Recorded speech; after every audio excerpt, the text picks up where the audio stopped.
Salut, ici Gamertronic sur la chaîne Fulguro Geek et aujourd'hui on se retrouve pour une critique du jeu Knack 2, un jeu de PlayStation 4 aussi disponible sur PlayStation 4 Pro.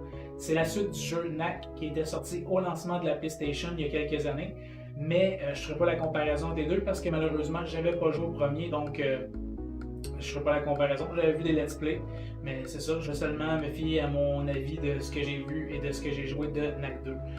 Donc, Knack 2 est un jeu de plateforme. Ça faisait longtemps que j'avais pas joué à un platformer comme celui-là. Donc, le dernier que j'avais joué, c'était Little Big Planet. Donc, et il y a certaines comparaisons dans le design des niveaux que j'ai trouvé à Little Big Planet. Donc, Knack 2, ça nous amène dans une aventure un peu à la recherche d'une force mystique. Donc, Knack est une créature qui est créée à partir d'artefacts, donc qui a été créée par un garçon et son oncle, qui eux sont des chasseurs de trésors, un peu à la Indiana Jones.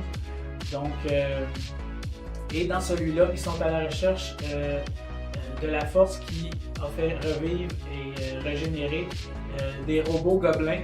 C'est un peu étrange à dire, mais oui, c'est ça.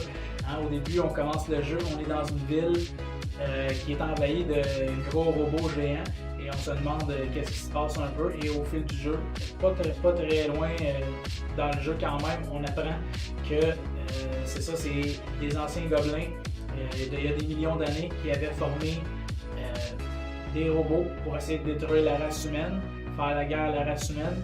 Et ces robots-là avaient été détruits dans le passé, mais là, il y a quelqu'un ou quelque chose qui les a réanimés. Donc, il va falloir trouver la source de cette force-là qui les a réanimés. Donc, ça nous amène aux quatre coins du monde. Hein. On peut être en Chine, dans des parties nordiques, dans le désert, dans la jungle, dans des temples. Donc, le design du jeu fait qu'on nous amène aux quatre coins du monde. Des fois, c'est des endroits qui n'existent pas. Hein. C'est des endroits inventés dans le monde de Knack, un peu. Donc, on cherche la source de cette énergie-là un peu partout.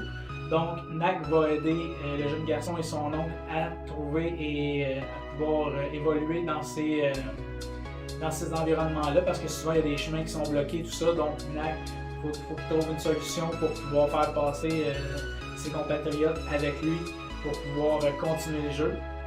Donc, ça engage à plusieurs mécaniques. Dans ce jeu-là, comme je dis, il y a un jeu de plateforme, donc des obstacles et tout ça à éviter. Il y a aussi du combat.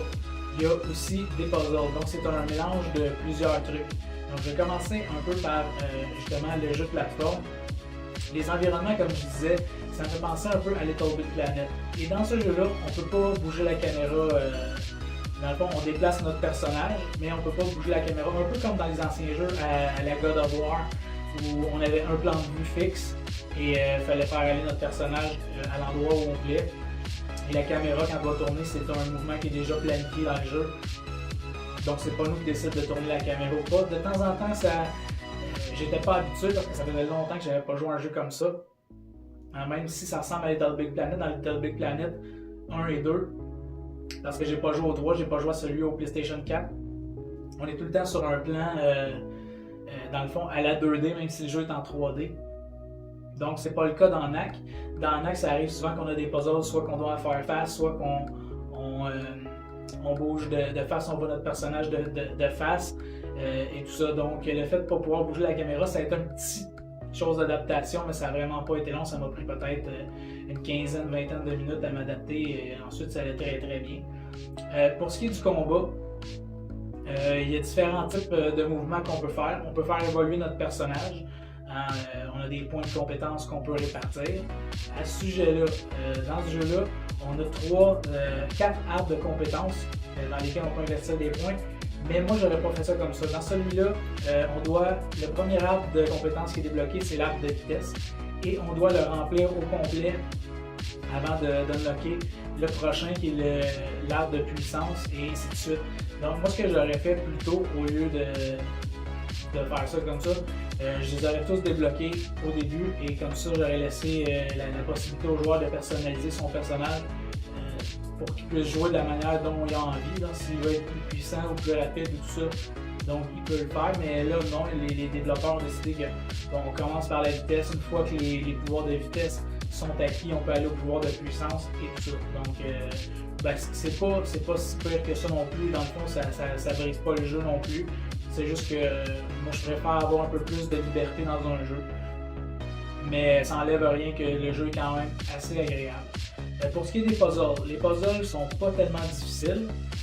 Quoique, de temps en temps, peut-être à 2 ou 3 reprises, je me suis gratté la tête un petit peu pendant certains puzzles. Peut-être quelques minutes, 3-4 minutes avant de comprendre comment pouvoir réaliser le puzzle. Mais souvent, j'avais la solution sous les yeux et je m'en rendais pas compte. Donc, des fois, ça dépend peut-être que... Mais la plupart des puzzles sont extrêmement faciles. Mais ce qui est bien quand même dans ce jeu-là, c'est que comme il y a différents tableaux, différents environnements, ils amènent différentes mécaniques de jeu à chaque tableau. Donc le jeu ne devient pas redondant. Hein, on a le combat, mais dans d'autres tableaux, ils évoluent le combat d'une manière dont on n'avait pas vu. Aussi pour les puzzles, bon, mais au début, c'est très facile. On a seulement 2 trucs à faire.